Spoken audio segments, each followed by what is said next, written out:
জাতীয় মাছ ছোট একসময় বড় মানুষ মুখে বলবে, বৃদ্ধ কারণ সবারই বাড়িতে কোনো কিন্তু মাছ ইলিশ মাছটা থাকবে খুব না। পছন্দ। আমাদের ইলিশ দেশের মাছ জাতীয় আসলে মাছ পছন্দেরই বিলুপ্তির মাছ, পথে।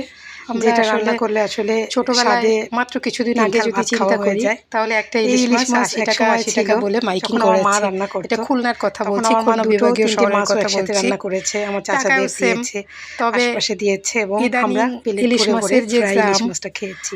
ইলিশ আর মাছ এখন বাজারে আমরা হাতে কিনতে গোনা গেলে কয়েক 1 পিস কিলো মাছ রান্না 400-500 করি। গ্রামই তো 4000 টাকা পড়ে যায় বড় প্রচুর সাইজের পরিমাণে গুলা। যেহেতু বাবু দাম ইলিশ 4000 মাছগুলাও 5000 টাকা 1400 যদি টাকা একটা বড় কেজি। ইলিশ মাছ নেয়, তো মানুষ বাবু কি ইলিশ খাবে আসলে? মাছগুলাও অনেক একটা দাম। ব্যক্তি তো রেগুলার যদি মানুষের আসলে খাওয়ার মতো কিছু রিক্সাও নেই। চালায়, 500 যারা টাকা আছে পেলে, খাচ্ছে, 700 টাকা যারা পেলে 16-17টা কিনছে, তারা হলো গ্যারেজে কন্টেন্ট ভাড়া ক্রিয়েটর দেওয়ার এবং পরে খুব তার খাবার ধনী টাকা ব্যক্তিরা। থাকে না। একটা মানুষ যারা যদি মিডিল ক্লাসের বেসরকারি লোক, চাকরি তাদের করে, আসলে ইলিশ মাছ তাহলে চোখে ঘর কোন ভাড়া, বছর দেখেছে বোয়ার বলতেও বিল, পারবে না। বাচ্চা-কাচ্চার তো স্কুলের যাই বিল হোক, দিয়ে ইলিশ খাবার মাছ কিছু এত থাকে না। এক্সপেন্সিভ হয়ে যাওয়ার ভালো মন্দ খাবে কি কারণ করে? একটা আছে, মানুষ যদি একসময় আমাদের পরের প্রজন্ম সীমিত বলবে আয়ের মধ্যে যে আমাদের জীবনযাপন করে, একসময় তাহলে জাতীয় তার মাছ ছিল ইলিশ। বেঁচে থাকাটাই মানে ওরা কষ্টের। আসলে ইলিশ সেখানে মাছটার চেহারাই দেখতে পারবে 1400, না।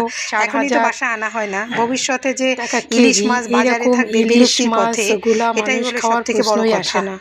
তো খুব যাই বড় হোক, লোকরা ইলিশ ছাড়া এটা মাছ খেতে নিয়ে পারে খুব না। আক্ষেপ।